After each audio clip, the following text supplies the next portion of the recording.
All right, folks, welcome to another episode of Democrats Say the Darndest Things, where the rules are made up and the laws don't matter. At least, not if you're an illegal immigrant. See, in today's America, enforcing immigration law is cruel, but forcing you to pay for the consequences, well, that's just equity. The same people who demand endless COVID restrictions, gun control, and hate speech laws suddenly believe the government should have no right to control its own borders. And leading the charge today, well, Congresswoman Pramila Jayapal, who's got a lot to say about why deporting people who broke the law is somehow un-American. So let's break down the latest in Democrat doublespeak and see just how far the mental gymnastics go.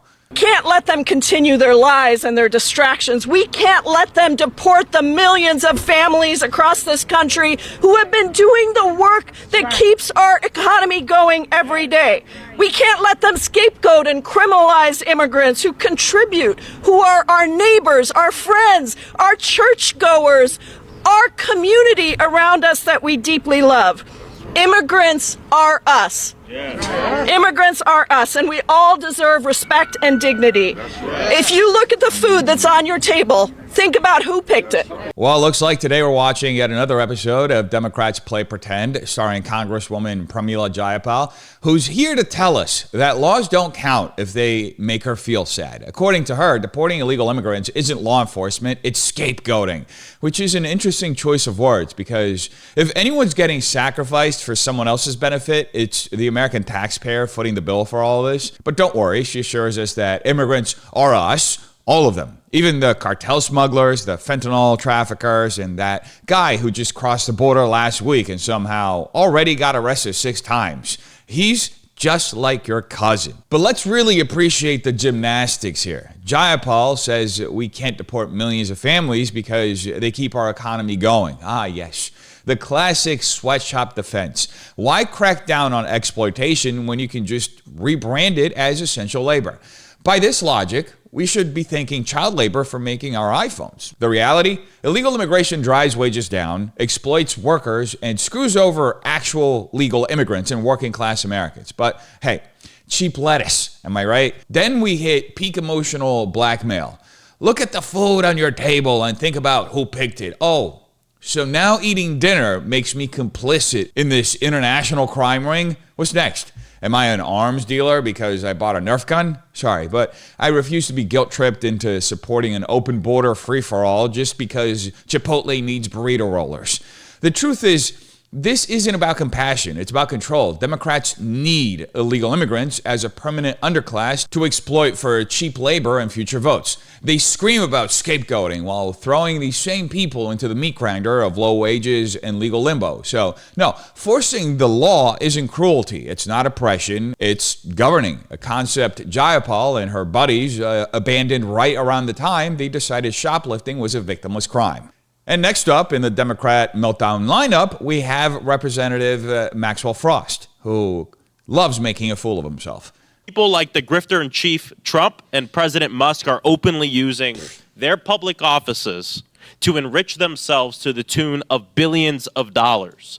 So if we want to look at waste, fraud, and abuse, which I'm down to do, why is there complete silence on the other side of the aisle about looking at the complete grifter that is the President of the United States and the richest man on the earth, which is looking into things like Social Security and different things like that?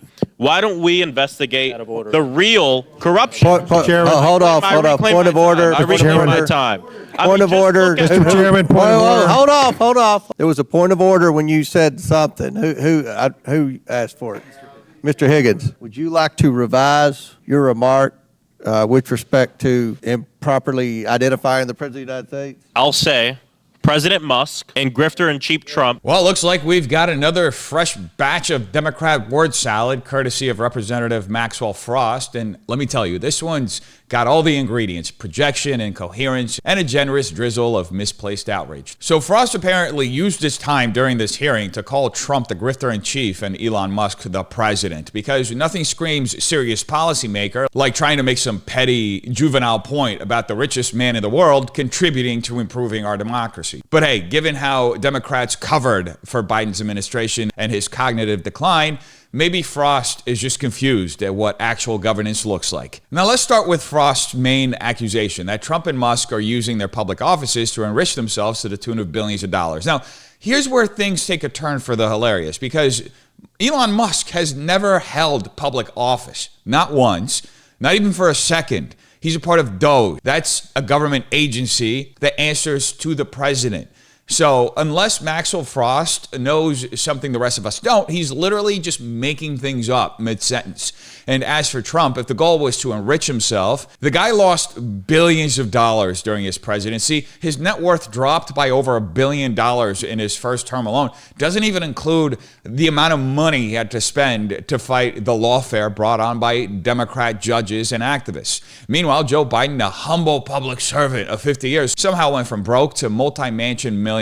And we're supposed to pretend Trump's the problem? Give me a break. And then we get Frost's deep concern about waste, fraud, and abuse. Now, I love this part because the sheer lack of self-awareness is stunning. If he's really so worried about government waste, maybe he should take a look at the $100 billion the Biden administration lost to COVID fraud, or the over $170 billion they threw at Ukraine while American cities crumbled. But no. Instead of holding his own party accountable, Frost is out here throwing a tantrum about the president and a private citizen. This isn't oversight. It's Democrat obsession. And look, I don't think anybody has a problem talking about grifting. In fact, let's talk about it. How about how Joe Biden's family has been selling access to foreign governments for decades? Let's talk about how career politicians like Nancy Pelosi mysteriously outperformed the stock market year after year, making millions off lucky trades. But no, the real corruption isn't what happened under Joe Biden, which was visibly corruption to the majority of Americans. That's why they got voted out. No, it's the president and a government agency designed to expose and repeal corruption. Two guys who are actively cutting back on sending money to foreign governments for transgender plays, and who else knows? Oh, and you thought that was good? It gets better. I will say the president's grifting because you spent the last 2 years saying President Take Biden down his words. I can say that Trump is grifting. What I will withdraw is calling him grifter in chief. That is what I will The chair withdraw. sustains the point of order, and the words in question are ordered stricken from the transcript of this proceeding. So the member is barred from further participation. Ms. Crockett, insulting people's appearance as well as trying to fight them isn't a problem. Point of order. It's a yes or no. But we're so Yes, sad No. Yes or no? Order. that our Yes or no? little Just skip her. so Skip sad. her. Skip her. You're, My skip her. Go to the voter. next one. Go to the next The one. MSNBC anchor. Go to the next one. Don't count that. Go to the next one. Ms. Randall votes no. Mr. Subramaniam votes no. I want to say it's despicable that this committee is going to silence me for bringing The up gentleman's Trump's words have been Mr. taken Frost, down. no. He is not Mr. permitted to Frost. speak for the rest of the hearing. making millions of dollars. Oh, Mr. Ranking Member, I'm going to have the Sergeant at Arms remove him if he doesn't refrain. Now, let's be clear. That wasn't a speech. It wasn't a policy debate. It was a full-on foot-stomping meltdown dressed up as moral outrage from the Democrats. And surprise, surprise, the second Frost here gets called out for violating House rules, he suddenly becomes a martyr for free speech. So let's break down this disaster piece by piece and see exactly why Frost is less of a lawmaker and more of a glorified Twitter reply guy in a suit. Now, it is absolutely hilarious that Frost keeps trying to revamp his talking points, calling Trump the grifter-in-chief and elevating Elon Musk to the presidency. This is something Democrats have been doing the last couple of weeks, and it has not been working because the American people see right through it. The American people want corruption cut from government, and being on the other side of it, defending corruption, that's bad optics, no matter how you look at it. But the real kicker happens when Republicans rightfully call a point of order to shut down his nonsense. He just panics and all of a sudden starts backpedaling, saying, okay, I will withdraw calling him the grifter-in-chief. Oh, so now he's a stickler for accuracy, right? A little late for that, don't you think? And here's where it gets even better. After Frost gets rightfully silenced for breaking decorum, he plays a victim card. It's despicable that this committee is going to silence me. No, Frosty, you weren't silenced. You were corrected. There's a difference. The House has rules. You don't just get to go on a public platform and start throwing out baseless accusations like some low-rent MSNBC contributor. If you want to make a case for Trump being a grifter, how about presenting actual evidence instead of just performing for social media clips? But wait, there's more, because now enter Representative Jasmine Crockett, who chimes in with what might be the most embarrassing defense attempt of all time. She says, insulting people's appearance and trying to fight them isn't a problem. Oh, good to know. So I guess we're just throwing out all standards of professionalism now. Forget facts. Let's just take Congress full WWE. And when Republicans again try to restore order, what happens? Chaos. Democrats shouting over each other, whining, mocking, because that's all they have, ad hominems. They can't win debates, so they turn hearings into circus. And predictably, by the end of all this, it's a full-scale meltdown with Frost throwing a fit about how unfair it is that he's not allowed to keep rambling incoherently and making things up. He blurts out, making millions of dollars. No mention, of course, of Joe Biden's family enriching themselves in government. No, the real enemy here are Trump and Musk, the people trying to do something about the corruption in our government. And the cherry on top, Chairman Comer finally stepping in to physically remove Frost from the hearing if he won't stop. That's right. This grown man threw such a tantrum that they had to threaten to call in security like an Applebee's manager dealing with a drunk customer who won't leave. At the end of the day, this isn't about fighting corruption or speaking truth to power. It's about performative outrage. Frost isn't here to govern. He's here to rack up retweets and book CNN appearances. And when his nonsense gets called out, all he has left is to cry oppression while throwing a fit on the House floor. It's embarrassing, it's desperate, and most of all, it's absolutely predictable. It's the Democrat way. And speaking of Jasmine Crockett, she has been all over social media yesterday, making comments outside Capitol Hill, just exposing how truly retarded she is. But we're in the minority. But so long as we stand strong and not one Democrat falters, let me tell you, there are going to be Republicans that don't want to vote for this, and they can't lose more than one vote. So long as we stand together and so long as we're here, and the Republicans, they're dysfunctional. They can't get this done by themselves. Is this a preview to how Democrats will message leading up to 2026? Saying fuck off. Yeah. Wow, Democrats sure do love talking a big game and losing spectacularly. Now, for context, this was Jasmine Crockett talking about how Republicans wouldn't be able to pass a House budget. She says they will not get this budget passed without us. Fast forward a few hours and Republicans pass the budget without Democrats.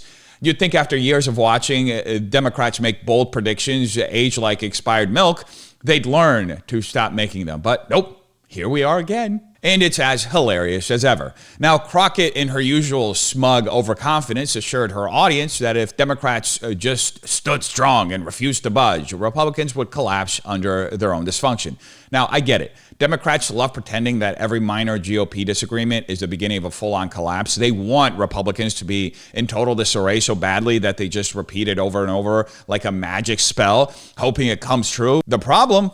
Reality doesn't care about their wishful thinking, and today really hit back hard. Now, Crockett's entire argument hinged on the assumption that Republicans wouldn't have the votes to pass the budget on their own. Now, either she was lying to make herself sound important, or she's just embarrassingly bad at reading the room, because what happened? Republicans got the votes. They passed the budget. No Democrat leverage, no last-minute concessions, just the GOP handling business, while Crockett was still out here making delusional predictions. And let's talk about the broader strategy here. Democrats love to sell themselves as unified in contrast to the chaotic GOP, but unity only works if you're actually winning. Standing together in a losing battle doesn't make you strong, it makes you irrelevant. What Crockett really did here was admit that despite all their bluster, Democrats have zero control over what happens in the House. So long as we stand strong means absolutely nothing when your votes aren't needed in the first place. Now, notice the shift in tone at the end. As soon as reality smacks her in the face, she throws in a casual, I don't know, followed by what sounds like some frustrated muttering, which, in case you missed it, she was telling Elon Musk and Trump to fuck off. That was another clip, which all in all is just the sound of someone realizing mid-sentence that their entire argument just collapsed. You can practically hear the gears grinding in her head as she tries to process the fact that the Republican dysfunction she was so sure of didn't actually exist. At the end of the day, this is just another case of Democrats talking tough while holding zero leverage. They try to sell themselves as the gatekeepers of governance, the necessary deal makers, the unshakable force in the House, only to be reminded time and time again that they don't actually control anything. So what happens next?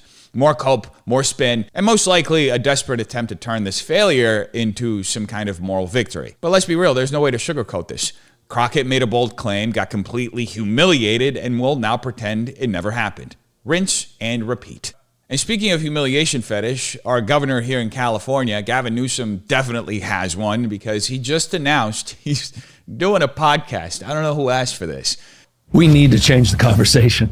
And that's why I'm launching a new podcast. And this is going to be anything but the ordinary politician podcast. I'm going to be talking to people directly that I disagree with, as well as people I look up to. But more important than anything else, I'll be talking directly with you, the listener. Real conversations. What's going on with the cost of eggs? What are the impacts, real impacts to you around tariffs? What power does an executive order really have? And what's really going on inside of Doge? Look, there's an onslaught of information that we take in.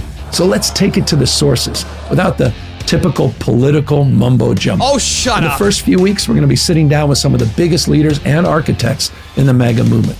This is Gavin Newsom. Oh, this is rich. Gavin Newsom, king of political mumbo jumbo, is now launching a podcast too, and I quote, "Take it to the sources without the political mumbo jumbo." That's like Hunter Biden announcing a new anti-corruption initiative. It's almost impressive how shamelessly this man can spin pure propaganda and expect people to take it seriously. But hey, let's break this down and see exactly what's wrong with Newsom's latest vanity project. First, let's talk about this absurd claim that his podcast will be anything but the ordinary politician podcast. Really? Because I'm already hearing the same tired cliches that come out of every career politician's mouth. Real conversations, talking to people I disagree with, speaking directly to you, the listener. This is the same manufactured authenticity every phony Democrat trots out when they're trying to humanize themselves before an election cycle. Newsom isn't changing the conversation, he's controlling it. And let's not forget, this is the same guy who shut down public debate during COVID, imposed mandates without discussion, and crushed small businesses while partying maskless at the French Laundry. But sure, now he wants to hear from you. Give me a break. And then we get the fake populist shtick. What's going on with the cost of eggs? Well, Gavin, I don't know. Maybe ask yourself, since California's insane policies contribute directly to rising costs of everything in the state. Or how about the energy prices, housing crisis, mass exodus of businesses? Maybe you should take it to the sources on why our state is bleeding residents faster than any other. But no, instead of addressing the real economic devastation under his watch, he's going to give us a TED Talk on Doge, because nothing says serious political discourse like a deep dive into people who are actually doing something about corruption. Then, of course, he tries to sell himself as some kind of intellectual warrior by claiming he'll be sitting down with some of the biggest leaders and architects in the MAGA movement. Oh, yeah? Who exactly? Because last I checked, Newsom doesn't engage in actual debate. He grandstands, cherry-picks sound bites, and constructs straw men so he can pretend he's dunking on the opposition.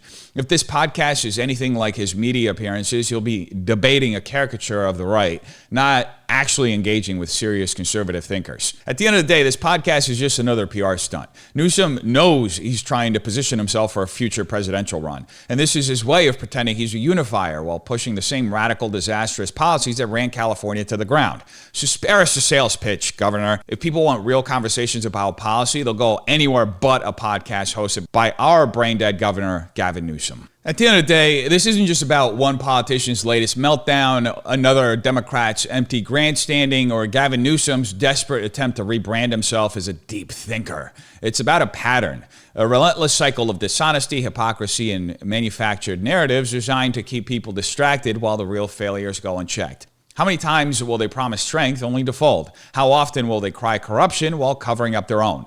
And how long will they keep pretending they want real conversations while silencing the ones they can't control? The only way this ends is when people stop buying the script they're selling. So the question is, are you still taking these people at their word, or are you finally seeing through their performance? You tell me what you think in the comments down below. Have a terrific day. Peace.